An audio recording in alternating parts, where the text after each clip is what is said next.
Roller derby is an extreme sport with a cult following. In many ways it's like other sports, but it also attracts a very different type of person and a very different type of vibe. Here in Manchester we have 4 teams in Rainy City Roller Derby League.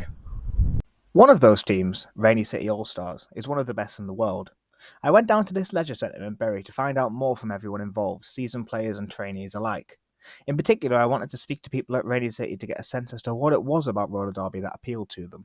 I'm not like the sportiest of people traditionally, but I wanted something where I could make friends, learn something new, and I really wanted to learn to roller skate. I came and saw a friend of mine play a rookie game, and I saw it and just fell in love. Everyone was just so friendly, and the atmosphere was great, and it just looked really fun. I think it's just bringing people together, and I think there's a real sense of camaraderie. I've not done a team sport before, so this to me is I'm really liking that, because we're all looking out for each other, helping each other, and that's really what it's about, isn't it? Being part of something. Yeah.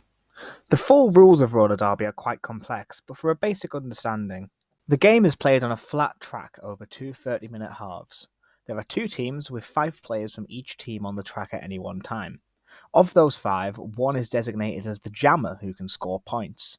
They score by passing the players on the other team as they go around the flat track.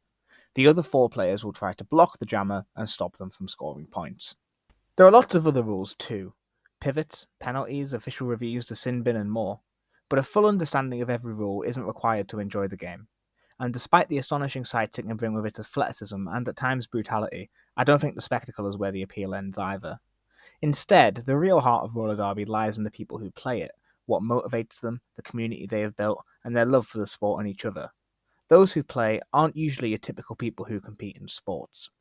I think for me, I've never really been involved or engaged in sport. I didn't think that I was someone that could play sport. I'm plus size and I'm disabled, but I found roller derby and it was a community for me. It was really welcoming, and it was a space that was, other people were the same as me. They hadn't been involved in sports previously as well. So I just think it's a really good sport for people that have always maybe been on the outside of being an athlete. It attracts a sort of more like alternative person, I suppose, like traditionally. I think because it's like a bit of extreme sport as well, and it's one of them that I personally feel like a lot of games are a bit more extreme, where you're almost like fighting on the like court, on the track or whatever. The community tends to be like a lot friendlier, which is where people think I sometimes like put off by it. But I think when you're actually slamming into each other that much off the track, you are like just the best of friends. And yeah, I think that's probably got a lot to do with it. And that's probably also the fact that it was sort of traditionally a women's sport. I think we sort of do generally come together a bit, like quite a lot. A friendliness and inclusivity is woven into the fabric of Rainy City. It is unashamedly vibrant, alternative and queer. The league wears that on its sleeve, and this is where you can clearly see the difference between the community it has built up compared to more traditional athletic spaces. Rainy City being really inclusive. I think what's really good is obviously it's welcoming to people who are non-binary, who are trans. I'm trans, and I'm really worried about being accepted in sports. So this is something I can really, do it and enjoy it without that kind of stupid worry about stuff that comes with that.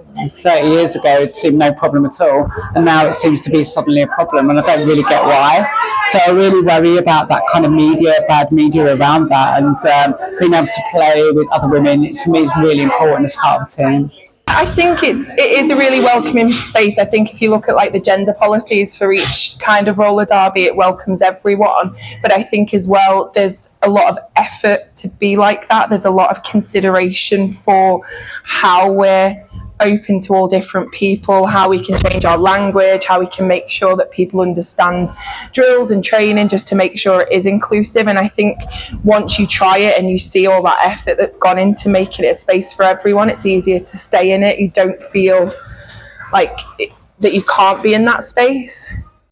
For more information, check out Rainy City Roller Derby's website and social media.